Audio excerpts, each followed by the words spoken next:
सब network crime world को subscribe करें, बेल आइकन दबाएं और अपडेट पाएं।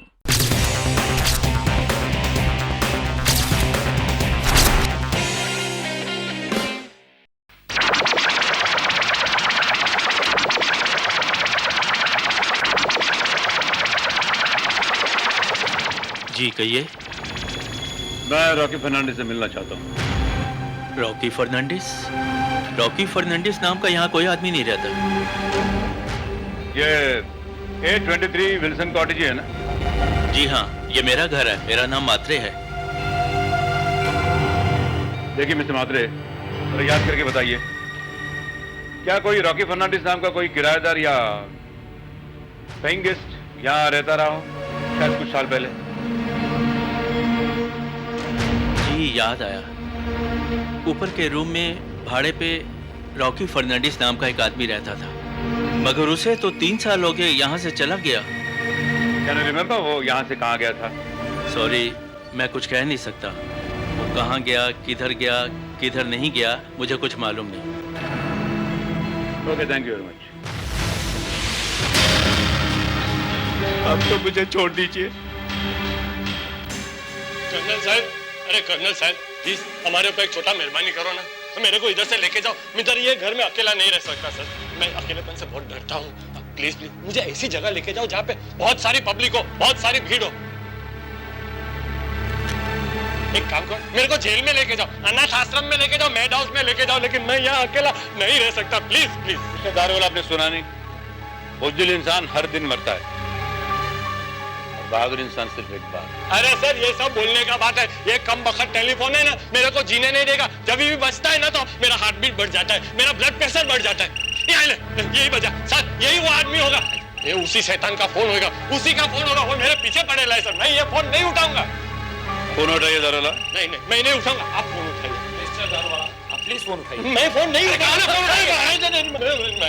मिस्टर दारोगा, फोन उठाइए। नहीं सर, मैं नहीं उठाऊंगा, प्लीज आप। देखिए, अगर मैं फोन उठाऊंगा तो उसे शक आएगा, वो फोन डिस्कनेक्ट कर देगा, इसलिए आप फोन उठाइए प्लीज। मैंने फोन उठाया, आप हेलो कहिए, आप कहिए। आप भी कमाल करते हैं। हेलो, इंस्पेक्टर यादव भैया। हाँ इंस्पेक्टर यादव, बोलो। दारोवाला के घर के चारों ओर सिक्योरिटी का इंतजाम कर दिया गया कर्नल। देखिए मिस्टर दारोवाला, अब आप फिक्र मत कीजिए, आपकी सिक्योरिटी का सारा बंदोबस्त कर दिया गया है। आप अपना डेली रूटीन चालू रखिए। थैंक यू वेरी और आज शाम को हमेशा की तरह आपका बारूद खोलिए। थैंक यू वेरी मच, मुझे आप पे पूरा भरोसा है। आई एम श्योर कि आपने अच्छा सिक्योरिटी का बंदोबस्त किया होगा। देखिए, मैं आज रात को मेरा बार वापस खोलूंगा, definite. 66, 67, 68, 69, 70। Thank God, thank you God very much. आज 7,000 का पूरा धंधा। कौन सा?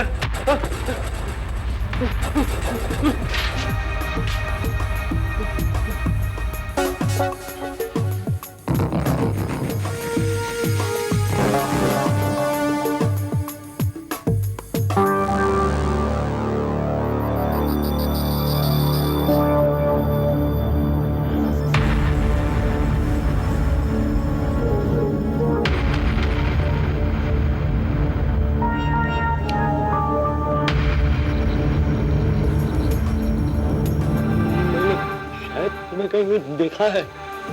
मैंने कहा था ना दारूवाला, इस आखिरी हादसे के गवाह भी तुम होगे। तुम अपनी मौत के अकेले चश्मदीद गवाह होगे। मैंने क्या किया? What have I done? क्या किया है? तुमने मेरी जिंदगी जलाकर राख कर दी। अब तुम मरोगे।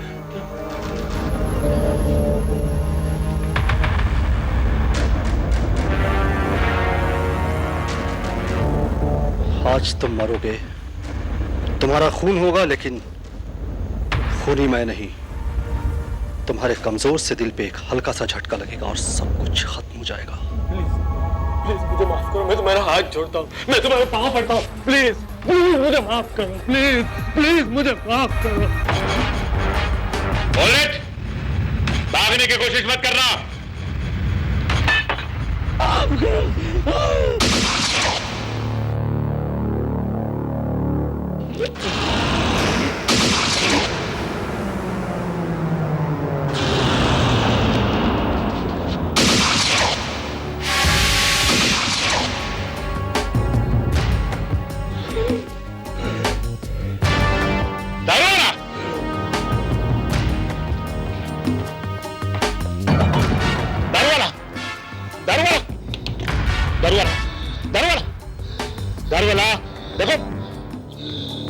दारू वाला दारू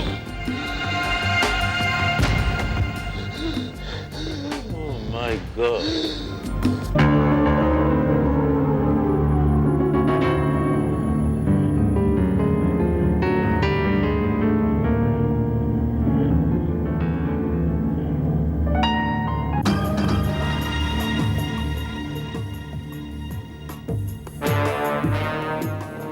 तो दारू वाले की जान बचाने की कोशिश में कातिल अंधेरे का फायदा उठाकर भाग गया। लेकिन अब मिस्टर दारू वाला का जिंदा रहना बहुत जरूरी है, क्योंकि कातिल को इन्होंने अच्छी तरह से पहचान लिया है। लेकिन कर्नल, अगर मिस्टर दारूवाला नहीं बचे और मरने से पहले उन्होंने कातिल के बारे में अगर कुछ नहीं बताया तो ये राज हमेशा के लिए उनके साथ ही दफन हो जाएगा। नहीं जादव, दारू वाले की खामोशी भी कातिल को अपनी तरफ खींच लेगी। इसलिए कातिल को पकड़ने के लिए दारू वाले की सांसों का चलते रहना बहुत जरूरी है, क्योंकि इनकी सांस रोकने के लिए कातिल यहाँ जरूर आएगा। अगर कर्नल, हमारी सिक्योरिटी के होते हुए कातिल यहाँ आने का रिस्क क्यों लेगा? और इनकी सिक्योरिटी का बंदोबस्त तो हमें रखना ही होगा। इनकी सिक्योरिटी का इंतजाम हमें कुछ इस ढंग से करना होगा कि कातिल को यह गलतफहमी रहे कि हमने सिक्योरिटी हटा ली है। आदमखोर भेड़ियों को पकड़ने के लिए हमें खुद उसका रास्ता साफ करना होगा।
तुम हो रॉकी,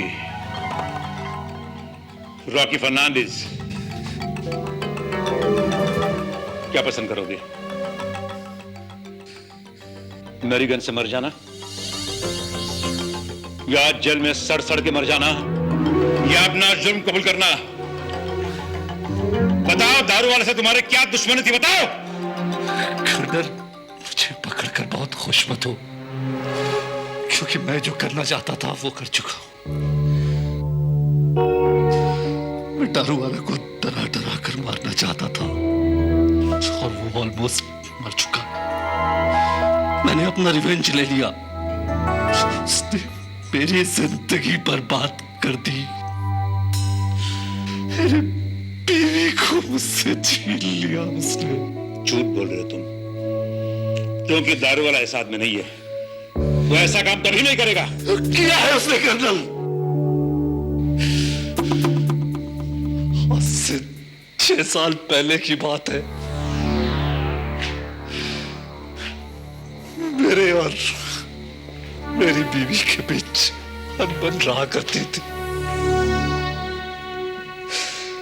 हम दोनों में बहुत टेंशन रहा करता था। वो मेरे साथ नहीं रहना चाहती थी। उन दिनों दारू वाला एक एडवोकेट की हैसियत से हाई कोर्ट में प्रैक्टिस करता था। मेरी बीवी उसके पास गई और देखिए मिस्टर दारूवाला, मुझे किसी भी कीमत पर अपने हस्बैंड से जल्द डिवोर्स चाहिए। अब मैं उसके साथ नहीं रह सकती। मैं तो क्या, दुनिया की कोई भी औरत उसके साथ नहीं रह सकती। all right, but madam, my advice is that you must try and compromise. देखिए, मियाँ बीबी में तो ऐसे छोटे मोटे झगड़े होते ही रहते हैं, but divorce is not the only solution. Don't even think about it, madam, please. हाँ। नहीं मिस्टर दारूवाला, प्लीज आप समझने की कोशिश कीजिए। अब मेरा उसके साथ रह पाना बिल्कुल इम्पॉसिबल है। You know, I just hate him. I can't stay with him anymore. Okay, ठीक है, but madam, I think you should try again. ना, आप एक काम कीजिए, केस फाइल करने से पहले आपके मियाँ को मेरे पास लाइए, मैं उसको समझाने की कोशिश करता हूँ। तुम मुझे क्या समझाओगे दारू वाला? तुम आई हो इसके पास मदद मांगने? हाँ? अरे ये बेवकूफ तुम्हारी क्या मदद करेगा? और कान खोलकर सुन लो, ये 2 कौड़ी का एडवोकेट तो क्या, दुनिया की कोई भी ताकत मुझे तुमसे अलग नहीं कर सकती। चलो घर चलो। रॉकी, तुम्हें अपनी बीवी के साथ ऐसा बर्ताव नहीं करना चाहिए। Shame on you. अरे पढ़े लिखे हो, गवारों की तरह बिहेव करते हो। ए बुड्ढे, मुझे ज्यादा लेक्चर मत दे, समझा? तू कौन होता है मेरी और मेरे बीवी के बीच में बोलने वाला? देखा mister Daruwalla, he is a cruel animal. देखा कैसे ट्रीट करता है मुझसे। अब बताइए मैं कैसे रहूं इसके साथ? बताइए। तुझे कोई अलग नहीं कर सकता, समझी? हाँ, अगर मैं चाहूं तो तेरी जिंदगी से तुझे अलग कर सकता हूं। रॉकी, तुम्हें तुम्हारी बिहेवियर की पनिशमेंट जरूर मिलेगी। मैं उसका डिवोर्स दिलवा के ही रहूंगा, एंड दैट्स अ चैलेंज। और मेरा तलाक हो गया। मैं बहुत परेशान रहने लगा। मेरी हालत पागलों जैसी हो गई थी। मैं अपने बीवी से बहुत प्यार करता था, लेकिन तलाक के बाद मुझे उससे नफरत हो गई थी। उससे ही नहीं बल्कि पूरी औरत जाति से। और इन सब के लिए मैं दारू वाला को जिम्मेदार मानता हूं। मैं जानता था कि उसे 2 बार हार्ट अटैक आ चुके हैं। वो एक कमजोर किस्म का आदमी है, इसलिए मैं उसे फोन कर करके डराया धमकाया करता था। और दारू वालों को टॉर्चर करने के लिए तुमने 3 बेगुनाह औरतों का कत्ल कर दिया। हाँ कर्नल, मैंने 3 खून किए। पहला खून मैंने अपनी बीबी रोजी का किया है। नहीं, मुझे मत मारो प्लीज, मुझे छोड़ दो प्लीज। देखो तुम जो कहोगे मैं करने को तैयार हूँ। मुझे मत मारो प्लीज। और मुझे ये खून करके 2 ही खुशी मिलती थी। एक तो औरत को मारने की खुशी, और दूसरा दारू वाला को डराने की खुशी। क्योंकि मैं इन दोनों से बेइंतहा नफरत करता था। तुम्हारी ये नफरत तुम्हारी कमजोरी थी। तुमने अपनी गलतियों को समझने के बजाय अपने बर्बादी की जिम्मेदारी दूसरे पर थोपनी शुरू कर दी और तुम्हारा मन उनके लिए नफरत से भर गया। तुम्हारे बीवी ने ना तो कोई जुर्म किया था, ना तो दारूवाला ने। जुर्म तो तुमने किया है, वहशी दरिंदे बनकर 3 बेगुनाह औरतों को कत्ल करके। और तो और तुमने डॉक्टर प्रभा रस्तोगी को भी नहीं छोड़ा जो तुम्हारा इलाज कर रही थी और तुम्हें नई जिंदगी देने की कोशिश कर रही थी। इसीलिए तो वो मेरे हाथों बची रही, क्योंकि मैं उसे और औरतों से अलग समझता था।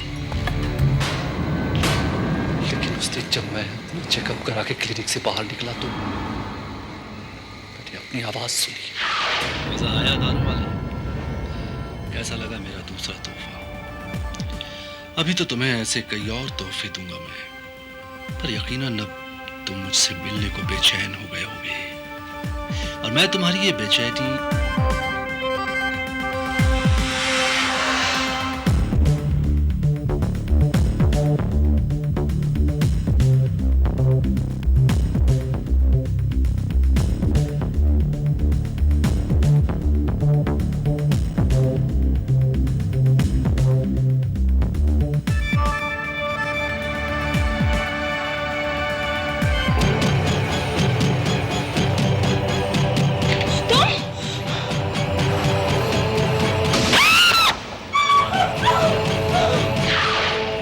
वैसे तो तेरे जैसे वहशी दरिंदे को खत्म कर देना ही अच्छा है, लेकिन मैं हर मुजरिम को उसके पैरों में जंजीरें डालकर सुधरने का एक मौका जरूर देता हूं।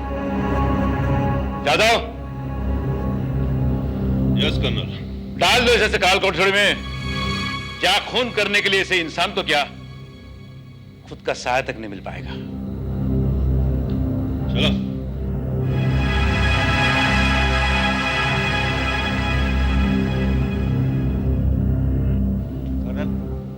दारू वाले को होश आ गए, चाहे तो अब उनसे मिल सकते हैं।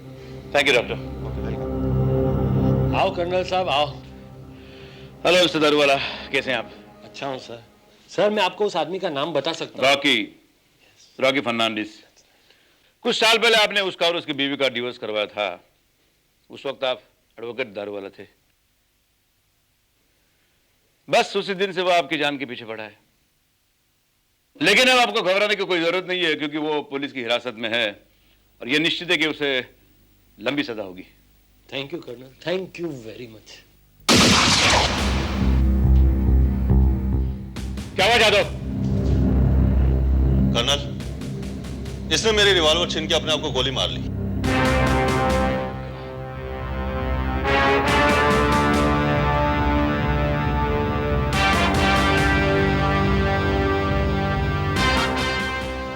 कर्नल साहब, ये गोली की आवाज? रॉकी ने अपने आप को गोली मार ली। उसके अंदर ना तो जेल की सजा काटने की हिम्मत थी, ना तो जीने की लालसा, इसलिए उसने आत्महत्या कर ली। Thank God. नहीं तो सर ये रॉकी है ना, वो जेल से भी मुझे फोन करके परेशान करता था और मुझे हार्ट अटैक देता था। कर्नल साहब, आप एक आध बार मेरे बार में क्यों नहीं आते सर? एक आध ये ले लेते ना। ना मिस्टर दारूवाला, कर्नल को ऐसे नशा करने की कोई जरूरत नहीं है।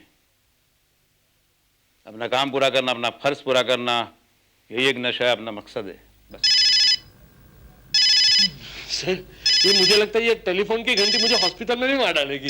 डरिए मत, ये मेरे मोबाइल की घंटी है, ये मेरे लिए बज रही है। सर ये भगवान ने इसका शोध ही क्यों किया? हा? ये मुझे डरा डरा के ही खत्म कर देगा। हेलो कर्नल परमेरिया, जी मैं आ रहा हूं।